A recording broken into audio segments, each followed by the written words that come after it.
श्री कृष्ण शरणम मम। पुष्टि रुचि चैनल में फिर से आपका स्वागत है। आज मैं सूतक के सभी वैज्ञानिक एवं पुष्टि नियमों के बारे में जानकारी देने की पूरी कोशिश करूंगी।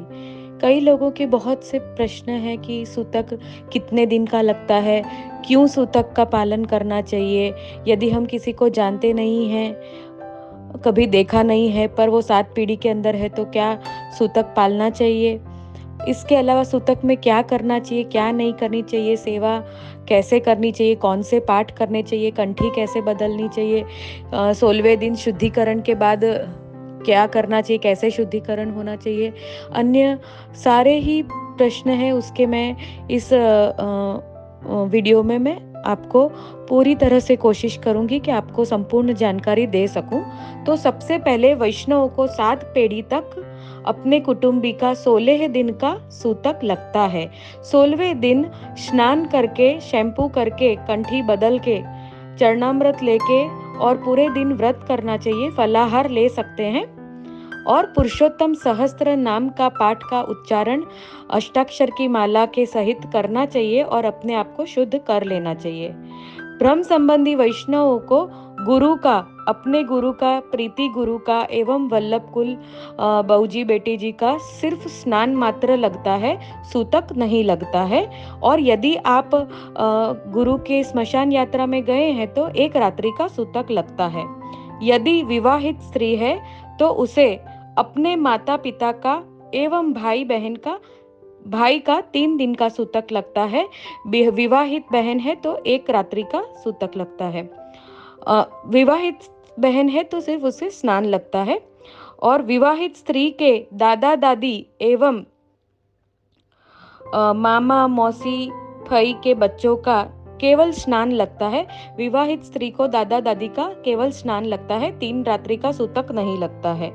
जमाई है तो उसे अपने सास ससुर का 3 दिन का सूतक लगता है एवं साले साली का सिर्फ स्नान मात्र लगता है।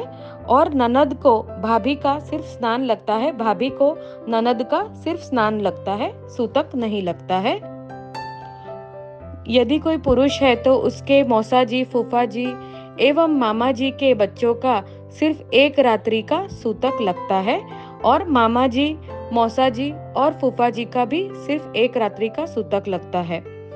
यदि पुत्र के जन्म के 10 दिन के अंदर ही मृत्यु हो जाए तो परिवार के अन्य सदस्यों को सिर्फ स्नान लगता है और पुत्र के या पुत्री के माता पिता को केवल 3 दिन का सूतक लगता है। यदि अपने स्कूल के टीचर या फ्रेंड सर्कल में किसी का भी मृत्यु हो जाए तो केवल स्नान मात्र लगता है, कोई भी सूतक नहीं लगता है। अब कितने वैष्णवों का ये भी प्रश्न रहता है कि इतने दूर की पीढ़ी के हैं, हम तो उनको जानते भी नहीं हैं, हमने कभी देखा भी नहीं है, तो हम उनका सूतक उनको पालना चाहिए या नहीं पालना चाहिए, हमें तो कोई दुख ही नहीं है। तो सूतक एक शास्त्र का नियम है और ये सभी के लिए कॉमन है। जैसे कि आप एयरपोर्ट जाते हैं तो भले ही आप टेररिस्ट हैं कि नहीं हैं, पर आपके स्कैनिंग करके ही आपको आगे निकलने देंगे। आप ये नहीं कह सकते हैं कि मैंने थोड़ी कोई क्राइम किया, मैं कोई टेररिस्ट थोड़ी हूँ कि आप मेरी चेकिंग कर रहे हैं। इसी तरह सूतक में अगर आपको लागनी है नहीं है, दुख है नहीं है, 2 भाई हैं, प्रॉपर्टी के झगड़े ही क्यों नहीं चल रहे हैं, बिल्कुल देखने के भी संबंध क्यों नहीं है, पर अगर उसकी मृत्यु हुई है तो उसका 16 दिन का सूतक आपको पालना ही पड़ेगा। ये एक शास्त्र का नियम है। आप सुने नहीं सुने वो अलग बात है, माने ना माने अलग बात है, पर ये पूरा सनातन हिंदू धर्म में शास्त्र का, सिर्फ वैष्णव का नहीं, शास्त्र का ही सूतक का ये नियम है। साइंटिफिक रीजन ये भी है कि जब किसी भी इंसान की मृत्यु होती है तो वो देह में से जब आत्मा निकल जाती है तो वो देह में करोड़ों तरह के, मतलब उसमें कीटाणु लग जाते हैं जैसे ही आत्मा निकल जाती है, और वो दुर्गंधित हो जाता है। जब तक उसका अग्नि संस्कार ना हो दुर्गंधित, तो वो इतनी तेजी से फैलते हैं तो किसी भी इंसान की मृत्यु या तो एक्सीडेंट से या किसी बीमारी से होती है। तो उस जमाने में, आज से पहले जब इतना साइंस, टेक्नोलॉजी और मेडिकल आगे नहीं निकला था, तो हजारों तरह की वायरल बीमारियां फैलने का भी, जो भी जिस घर में मृत्यु हुई है तो उसकी भी वो हजारों तरह की बीमारी फैलने के भी चांसेस रहते थे। तो जैसे ही अग्नि संस्कार करके आते हैं तो तुरंत ही स्नान बताया जाता है। एक अन्न या एक जल भी नहीं लेना चाहिए, मुंह में से मतलब कुछ भी नहीं जाना चाहिए। तो ये एक साइंटिफिक रीज़न है। उसके अलावा 13वीं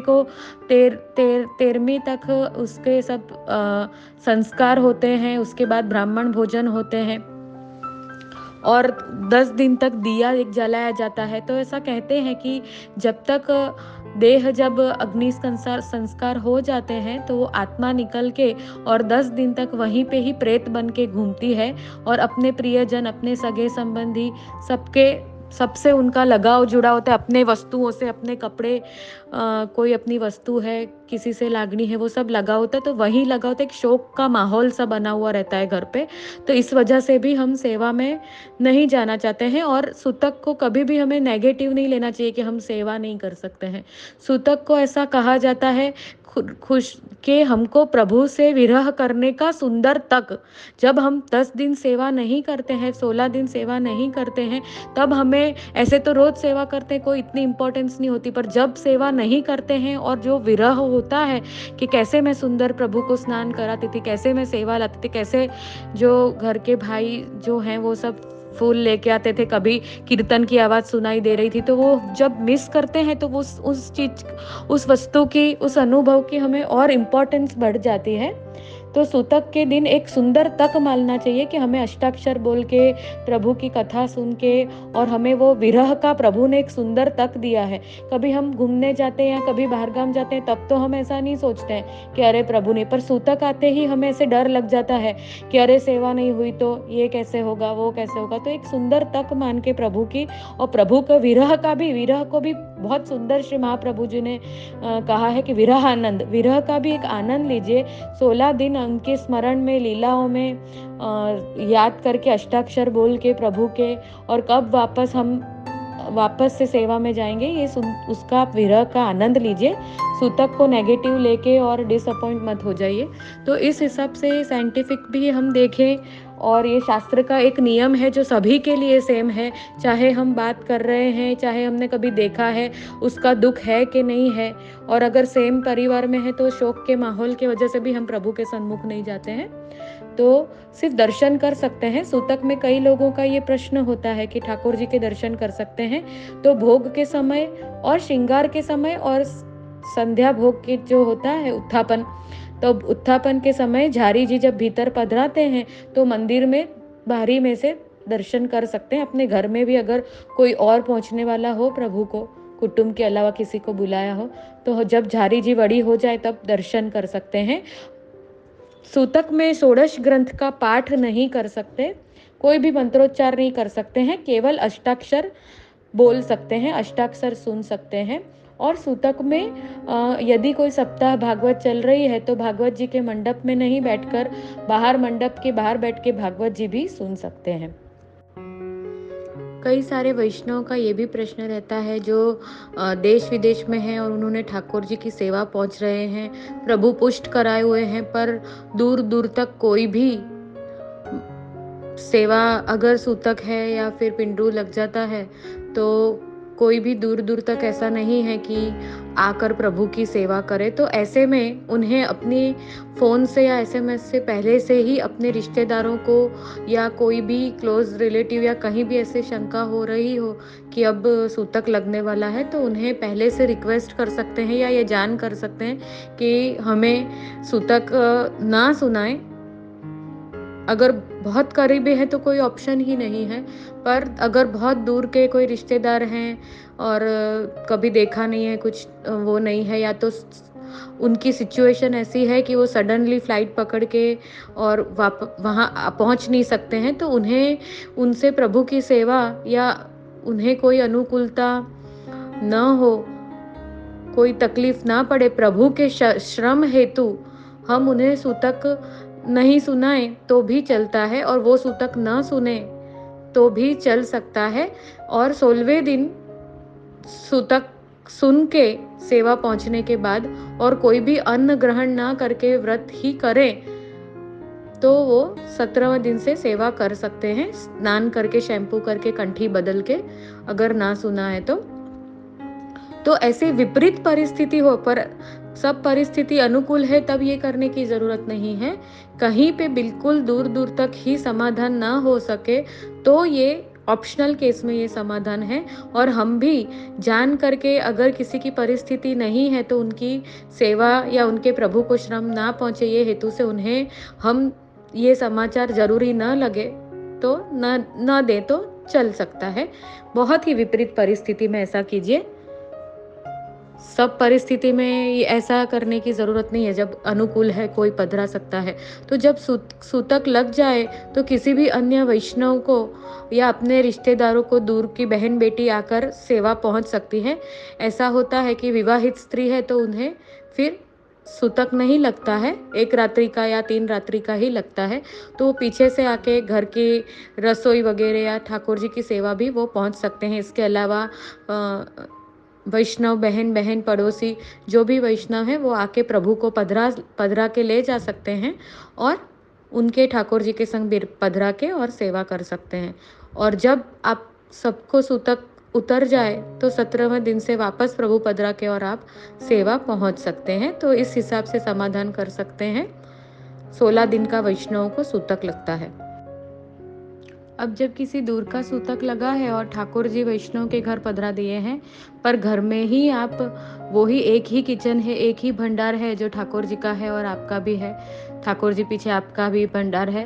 तो उसमें उस परिस्थिति में क्या करना चाहिए, तो किसी भी आस पड़ोस के जो वैष्णव हैं उनसे थोड़े थोड़े दिन का जो सीधा है, जो अनाज वगैरह है वो मंगवा लेना चाहिए। कोई भी घी तेल है, चिकनाई की वस्तु है, उसे जल का मटका है अगर तो वो फिर सूतक के वक्त बदल देना चाहिए। छुआ गया हो तो, घड़ा हो तो उसे भी धो के बदल देना चाहिए और धो के फिर से यूज़ करना चाहिए। और अगर मथनी आप यूज़ करते हैं मटका तो उसे जब सूतक छूट जाए तो उसे बदल देना चाहिए, वो यूज़ नहीं करना चाहिए। इसके अलावा चिकनाई की वस्तु है, घी तेल है, फिर कमरे में भी है शैम्पू क्रीम तेल वगैरह, उनको हाथ नहीं लगाना चाहिए। और लगाना ज़रूरी हो तो फिर उसे बाद में हटा देना चाहिए, उसे अलग रख देना चाहिए। घी तेल वगैरह भी जितना छुआ है वो बाद में किसी भी ज़रूरतमंद को ही दे देना चाहिए। वो फिर वापस से सेवा में या हमारे दिन शुभ जब अपने दिन वापस शुरू हो जाए सामान्य दिन, उसमें वो फिर यूज़ नहीं करना चाहिए। सूतकी की छुई हुई चिकनाई और अनाज वगैरह है, फ्रिज भी अगर हाथ लगाया है तो फ्रिज में जो भी चिकनाई है वो सब पूरी ही कोरी करके साफ़ करके फिर नए से फिर से करना चाहिए या फिर नहीं फ्रिज छूना चाहिए, किसी से छुआ देना चाहिए। तो इस परिस्थिति में इस तरह से हम आचार विचार का थोड़ा बहुत जितना बन सके उतना ध्यान रख सकते हैं। इस आचार विचार के चक्कर में या ध्यान के चक्कर में कभी भी परिवारजनों से क्रूअल होकर लड़ाई नहीं करनी चाहिए। कभी अगर ऐसा हो भी गया है, घर के परिवार के सदस्य हैं, एक अनुकूल है एक नहीं अनुकूल है, तो घर में कोई भी प्रकार का क्लेश ना करके मन में ही सिर्फ दोषों को ना देख के श्री कृष्ण शरणम मम बोलकर और वहाँ से हट जाना चाहिए। प्रभु को गुरु को किसी को भी क्लेश नहीं पसंद है। अगर क्लेश रूपी अग्नि या धुआं हो रहा है तो प्रभु अंतर्ध्यान हो जाते हैं। ये भावना से अपने ही हम बच्चों को या किसी को सिखा सकते हैं, पर उन्हें हमेशा के लिए फोर्स फॉलो करने का फोर्स क्रूअली नहीं कर सकते। तो इंसानियत के तौर पे भी लेट गो करना हो तो फिर मन में आंख बंद करके श्री कृष्ण शरणम मम कर देना चाहिए। समाधान वैष्णव के ये प्रश्न भी होते हैं कि भाई हम तो पालन करते हैं पर वो छुआ देते हैं, ये करते हैं। तो ऐसे में जान करके जब वो इंसान किचन में है या कहीं है तो जाना ही, पीछे पीछे देखने ही जाना नहीं चाहिए। और जा रहे हैं तो दिख रहा है तो अष्टाक्षर कर लो, पर क्लेश नहीं करना चाहिए। ये चिंता प्रभु की है, आज नहीं तो कल। ये श्लोक हमेशा याद करना चाहिए कि प्रभु सर्वसमर्थो ही ततो निश्चिंत तथा विजित। आज अगर जीव है, प्रभु को समय है, समय जरूर लगेगा, पर उसको भी उसके अधिकार का उसका जब समय आएगा तो उससे भी सेवा लेंगे। मन में कितनी बार हमें ये लगा रहता है कि हम तो सेवा कर रहे हैं पर हमारे पति को या हमारी पत्नी को या हमारे बहू बेटों को या हमारे बच्चों को कब भाव आएगा। तो यथा समय ये प्रभु की चिंता है, ये अपनी चिंता नहीं है। आप अपनी चिंता कीजिए और अपना धर्म, अपना जो नियम है वो फॉलो करिए। कोई कर रहा है तो ठीक, उसकी वजह से क्लेश बिल्कुल भी ना करिए। और अष्टाक्षर बोल के श्री कृष्ण शरणम मम, प्रभु से विनती करके कि सद्बुद्धि दे, आप सदा हमको भी आपके चरण शरण में रखना और इसको भी आगे ऐसी मति देना, इससे ऐसी गति देना कि आगे आपकी सहस्नेह सेवा पहुंच सके। तो ये इसका समाधान है कि आप सारी वस्तुओं को हटा के और फिर जब आप शुद्ध हो जाएं तो सारे बर्तन वगैरह छुए हुए उसको धोकर कोरे करके दूसरे दिन जब शुद्ध हो जाए तो उन पे जल डाल के फिर से आप वही पात्र यूज़ कर सकते हैं। और जो भी छुआ हुआ अन्न वगैरह है वो 16वीं ही रात्रि को ज़रूरतमंद को दान कर दीजिए, दे दीजिए। और फिर से नए जो कोरे वस्तु हैं, जो कोई कोरा अनाज वगैरह है वो ही ठाकुर जी की सेवा में सामग्री में यूज़ में ले सकते हैं। जो अगर सखड़ी की सेवा नहीं भी पहुंच रहे हैं, मिश्री वगैरह भी पहुंच रहे हैं, वो भी यही नियम का पालन करें। अपने भंडारा, पूरे भंडारों को सूतक, अटकाव, पिंडरू वगैरह में ना छुआएं। अलग से ही आजकल तो 24 आवर ग्रॉसरी ऑनलाइन घर पे भी आ जाती है, तो उस हिसाब से थोड़ा थोड़ा 1 वीक का, 10 डेज का, 15 डेज का आप थोड़ा थोड़ा ग्रॉसरी मंगवा के उस हिसाब से यूज़ कर सकते हैं। तो पालन करना चाहें तो कर सकते हैं, इस तरह से सुविधाजनक हो सकता है।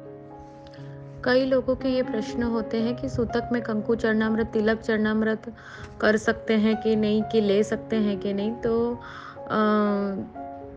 सूतक के दौरान चरणामृत ले सकते हैं अलग से। फिर वो छुआ हुआ चरणामृत को बाद में उसे हम जल में या कहीं भी पधरा दे सकते हैं।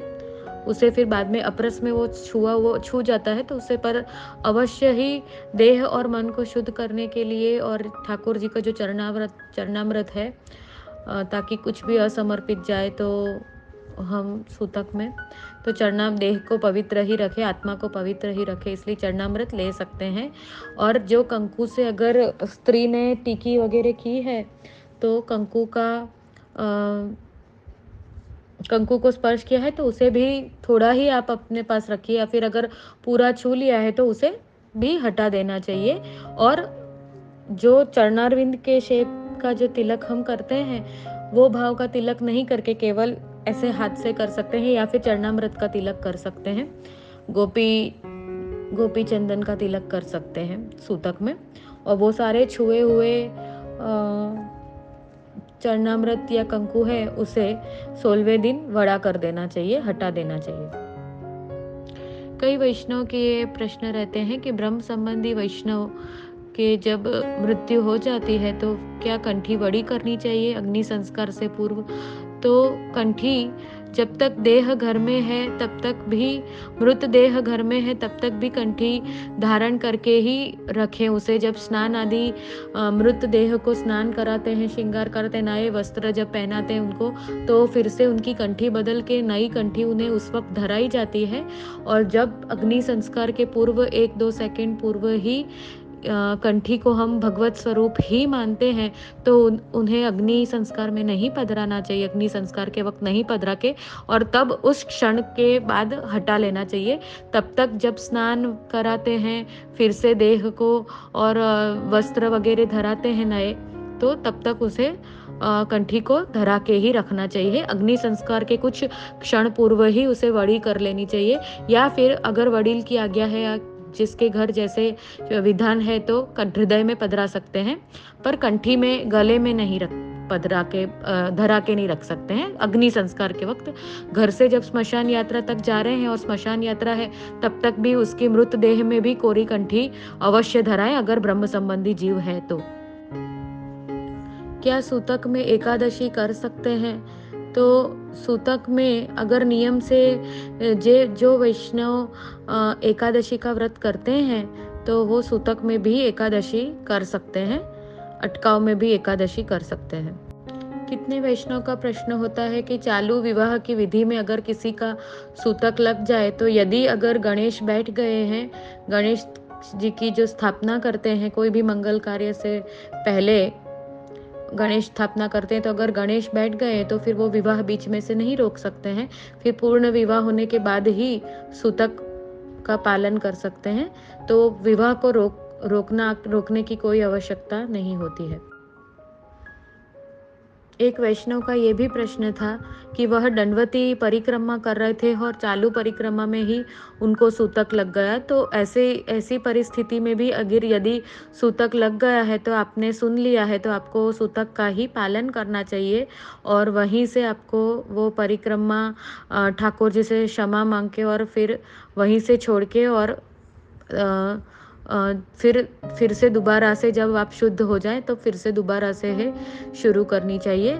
सूतक अगर लग गया है तो श्री गिरिराज जी की परिक्रमा अगर दंडवती कर रहे हैं या फिर परिक्रमा चल के कर रहे हैं तो वो छोड़ देनी चाहिए बीच में से ही। अब कितने लोगों का प्रश्न होता है कि सूतक में क्या क्या नहीं करना चाहिए। तो सूतक में अगर सबसे क्लोज डायरेक्ट सूतक है कि मृत्यु उसी ही घर में हुई है तो हल्दी और नमक, हल्दी वाली कोई भी रसोई नहीं लेनी चाहिए। बिना हल्दी की ही रसोई बनती है, उसे कड़वे की रसोई बोलते हैं और वो भोग भी नहीं धरते हैं। प्रसादी वस्तु भी सूतक में नहीं खा सकते हैं। तो सूतक में ऐसी रसोई खानी चाहिए। अगर ये पॉसिबल नहीं है और थोड़ा दूर का है, फिर भी हमें अच्छे पकवान, मिठाई ये सब नहीं खाना चाहिए। मीठे की जगह हम गुड़ या शक्कर ले सकते हैं और पेट भरने पूर्व ही वो भावना से ही हमें भोजन करना चाहिए शौक के माहौल में। सूतक में कोई भी मांगल्य कार्य की या अन्य जरूरी ना हो ऐसी शॉपिंग नहीं करनी चाहिए। सूतक में बाल नहीं कटवाने चाहिए चालू सूतक में और तेल की मालिश शरीर में नहीं करवानी चाहिए या फिर तेल भी नहीं लगाना चाहिए। सूतक में किसी भी रिलेटिव या फ्रेंड सर्कल दूर के हैं, उनके घर में मांगलिक कार्य हो, विवाह हो, बेबी शावर हो, मतलब गोद भराई है, मुंडन है, ऐसा कोई भी गेट टुगेदर या अच्छा जो फंक्शन है, तो अगर आप सूतकी हैं और आपके भले ही क्लोज फ्रेंड्स हैं तो भी आपको व्यवहार निभाने के लिए भी ऐसे मंगल कार्य में नहीं जाना चाहिए। कई घरों में ऐसा रिवाज होता है कि मरने के बाद भजन संध्या वगैरह कुछ रखते हैं, तो फिर जिन भी भगवदीय की या जिस मृतक के जाने के बाद सबको लाणी देते हैं, तो उसमें रिटर्न गिफ्ट जो कहते हैं उसमें कभी भी स्टील के बर्तन नहीं देने चाहिए। इससे अपने ही घर में बीमारी आने के अकॉर्डिंग टू वास्तु, ये कोई शास्त्र का नियम नहीं है पर वास्तुशास्त्र के हिसाब से स्टील के बर्तन का दान कभी भी नहीं करना चाहिए। तो ऐसा दान करने से घर में बीमारी आ सकती है या फिर रिपीट हो सकता है वही प्रोसीजर शौक का।